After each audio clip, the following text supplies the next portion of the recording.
नमस्कार. मी विवेक आंबेकर, महाराष्ट्र राज्य शिक्षक परिषदेचा कार्यकर्ता. आज आंतरराष्ट्रीय महिला दिनाच्या निमित्ताने आपणा सर्वांना, सर्व महिला कर्मचारी, विशेष करून शिक्षक व शिक्षकेतर कर्मचारी यांना आंतरराष्ट्रीय महिला दिनाच्या हार्दिक शुभेच्छा. आंतरराष्ट्रीय महिला दिनाचं महत्त्व आपल्याला सांगायची गरज यासाठी आहे कारण याची सुरुवातच महिलांच्या अधिकारासाठी महिलांनी रस्त्यावर उतरून केलेली आहे. 1908 न्यूयॉर्क इथे 15,000 कामकरी महिला रस्त्यावर उतरल्या. त्या कामाची वेळ व चांगलं वेतन मिळण्यासाठी. म्हणजे महिलांनी किती काम करावं, किती तास काम करावं याची मर्यादा आणि त्या कामाच्या बदल्यात त्यांना देण्यात येणारं वेतन यासाठी 1908 सर्वप्रथम जो प्रगत अमेरिका राष्ट्र आपण आज समजतो तेथील महिला रस्त्यावर उतरल्या आणि या महिलाच्या संघर्षाला वाचा फोडासाठी एक ठिणगी जगात पडली. आणि त्यानंतर 1910 क्लार्क झेटकिन यांनी आंतरराष्ट्रीय महिला दिन घोषित करून तो महिलांना सन्मान आणि त्यांचा अधिकार प्रदान करण्यासाठी साजरा करण्याचं ठरविले. हे ठीक आहे की जोपर्यंत आपण महिला म्हणून आपला अधिकार मागणार नाही तोपर्यंत तुम्हाला कोणीही सहकार्य करणार नाही. मी विशेष करून ज्या क्षेत्रात महिला जास्तीत जास्त काम करतात त्या शैक्षणिक क्षेत्राच्या बाबतीत बोलतो आहे की ज्या प्रायव्हेट संस्था आहे, विशेष करून कॉन्व्हेंट संस्था. महाराष्ट्र राज्याची गोष्ट केली तर महाराष्ट्रात 1,08,000 शाळा आहेत आणि या 1,08,000 शाळेमध्ये जवळपास 41,000 शाळा ह्या विनाअनुदानित किंवा सेल्फ फायनान्स या क्षेत्रात मोडतात. आणि या विनाअनुदानित आणि सेल्फ फायनान्स शाळेमध्ये विशेष करून कॉन्व्हेंट स्कूलमध्ये ज्या अल्पसंख्याक म्हणून काही कॉन्व्हेंट स्कूल आहे त्यातही महिलांचा प्रमाण 90 ते 95% आहे. उच्च शिक्षित महिला असतात आणि त्यांना कामाची गरज असते.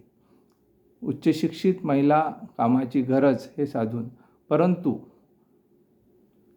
ते संघटित नसल्यामुळे संस्थाचालक त्यांचे शोषण करीत आहे. महाराष्ट्र राज्य शिक्षक परिषदेच्या माध्यमातून अनेकदा हा प्रश्न आपण सरकारपुढे मांडला आणि जो नियम आहे महाराष्ट्रात MEPS 1977 आणि 1981 या नियमानुसारच याही ज्या शाळा प्रायव्हेट शाळा आहे त्यांना तेथील कर्मचाऱ्यांना नियमानुसार वेतन देणे गरजेचे आहे. परंतु ते दिल्या जात नाही व उच्च शिक्षित महिलांचे शोषण इथे होत आहे. त्यांना पूर्ण वेतन तर दिले जात नाही. त्यात मॅटर्निटी लीव विथ पे महिलांसाठी आवश्यक आणि अति आवश्यक सदरात मोडणारी ही जी घटना आहे तिथेही माणुसकीच्याही नावाखाली अनेक संस्थाचालक त्याची तमा न बाळगता, माणुसकीची तमा न बाळगता त्यांना नोकरीतून राजीनामा द्यायला सांगतात. महाराष्ट्र राज्य शिक्षक परिषदेच्या माध्यमातून काही शाळेत आता मॅटर्निटी लिव्ह विथ पेसाठी कमीत कमी 3 महिन्याची वेतनासह रजा देण्यात येत आहे, पण ते प्रमाण फार अल्प असे आहे. त्यानंतर त्यांचा PF कापल्या जात नाही, त्यांना ग्रॅज्युइटी दिल्या जात नाही, त्यांना एखाद्या बॉन्डेड लेबरसारखं काम करून घेतलं जाते. तुम्ही विचार करा, महिला सबलीकरण मनवणाऱ्या या महाराष्ट्रात आणि ज्या महाराष्ट्रात 21 महिला आमदार आहे, आजच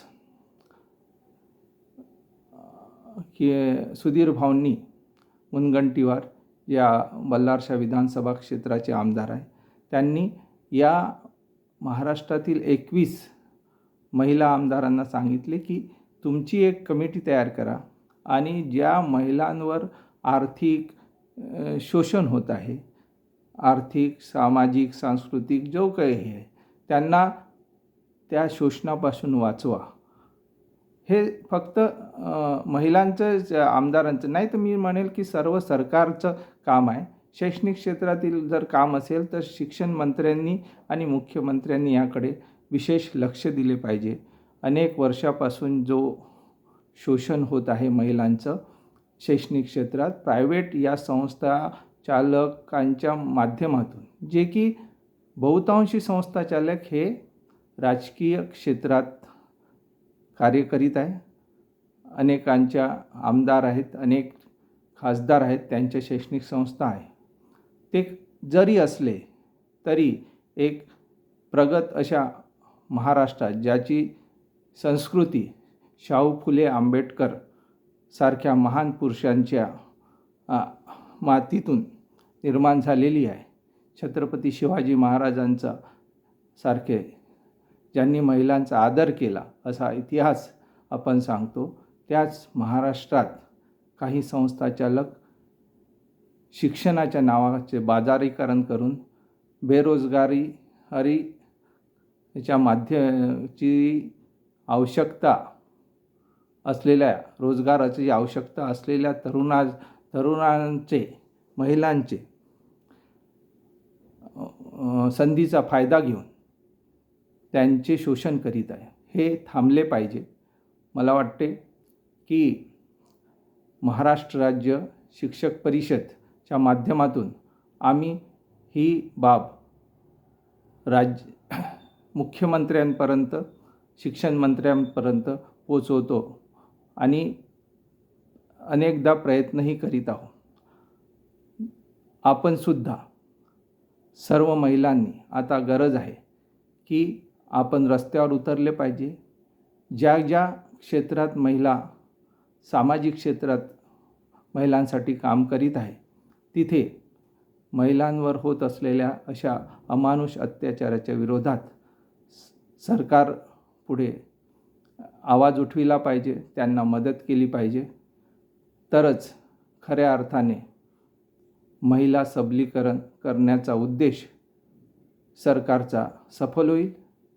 अन्यथा फक्त महिला सबलीकरण करणे म्हणून फक्त टाळ्या वाजवून आपली वाहवा करून घेण्यातच जे लोकप्रतिनिधी आहे तेवढ्यापुरताच त्यांचा म्हणणे राहील. म्हणून आता गरज आहे की प्रत्येकाने ज्या महिला खाजगी क्षेत्रात असो की शासकीय क्षेत्रात असो, त्यांच्यावर अन्याय होत असेल तर त्यांनी समोर आले पाहिजे आणि प्रसार माध्यमातून म्हणा किंवा निवेदनाच्या माध्यमातून म्हणा, त्यांनी आपले म्हणणे जोपर्यंत शासन दरबारी मांडणार नाही, वेळ पडली तर न्यायालयातही दाद मागण्याची आवश्यकता पडल्यास त्यांनी ते केले पाहिजे असे मला वाटते. शैक्षणिक क्षेत्रात महाराष्ट्र राज्य शिक्षक परिषद ही सदैव आपल्या पाठीशी उभी आहे आणि आपल्याला शेवटपर्यंत नियमानुसार पूर्ण वेतन व सुविधा मिळवून देण्यासाठी प्रयत्नशील राहील अशी मी या प्रसंगी ग्वाही देतो व परत आपणा सगळ्यांना जागतिक महिला दिनाच्या शुभेच्छा देऊन आपले मनोगत थांबवतो. धन्यवाद.